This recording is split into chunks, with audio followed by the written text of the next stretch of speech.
BRS working president మాజీ మంత్రి కేటీఆర్ కు ఫోన్ ట్యాపింగ్ కేసులో సిట్ నిన్న నోటీసులు జారీ చేసిన విషయం తెలిసిందే. సిట్ కార్యాలయానికి వెళ్లే ముందు తెలంగాణ భవన్ లోపల ఎమ్మెల్యేలు ఎమ్మెల్సీలతో భేటీ అయిన కేటీఆర్, హరీష్ రావులు ఆ తర్వాత కేటీఆర్ మీడియాతో మాట్లాడారు. ఈ కేసులో ఏమీ లేదు, మాకేం సంబంధం లేదని కేటీఆర్ తెలిపారు. 10 సార్లు పిలిచినా హాజరవుతా, అటెన్షన్ డైవర్షన్ కోసమే ఈ కుట్రలని మండిపడ్డారు.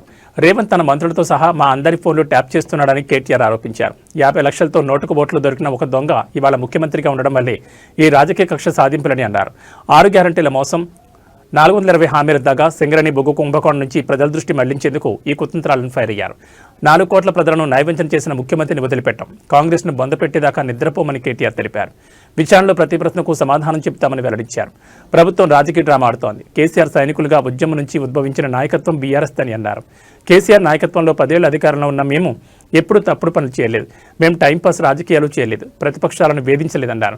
విచారణకు భయపడేవారు ఎవరూ లేరని తెలిపారు. రాష్ట్రంలో పాలనా పిచ్చోడి చేతులు రాయిలా మారిందని ఎద్దేవా చేశారు.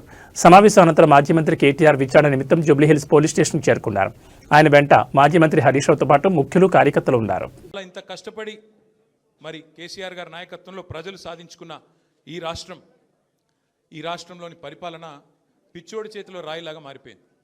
పరిపాలన మీద దృష్టి లేదు, పరిపాలన చేత కాదు, ప్రజలకిచ్చిన హామీలు నెరవేర్చే సత్తా లేదు.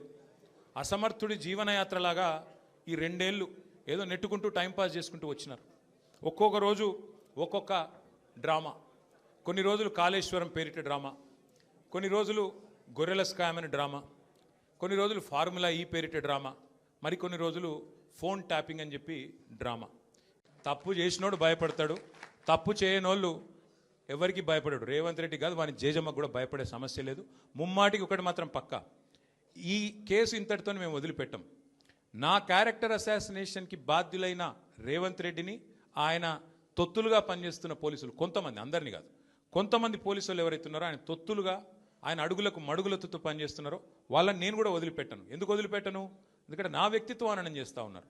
లేని లింకులు అంటగట్టి, లేని రంకులు అంటగట్టి, నాకు ఇష్టం ఉన్నట్టు ఎవరెవరో యాక్టర్లకు లింకులు పెట్టి చిల్లర రాజకీయం ఏదైతే చేస్తున్నారో ఈ విషయంలో నేను మాత్రం వదిలిపెట్టను.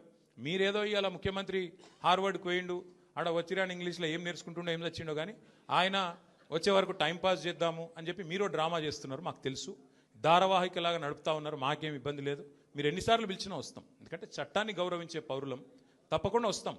మేము తప్పు చేయలేదన్న మాటనే చెప్తాము. మీరు ఎన్ని రకాల డైవర్షన్ గేమ్లు ఆడినా మేము మాత్రం అర్జునుడి కన్ను ఎట్లయితే ఆనాడు తన గురి మీదనే ఉండనో అట్లే మా గురి మొత్తం కూడా ఈ ప్రభుత్వ అసమర్థత మీద, మీ అవినీతి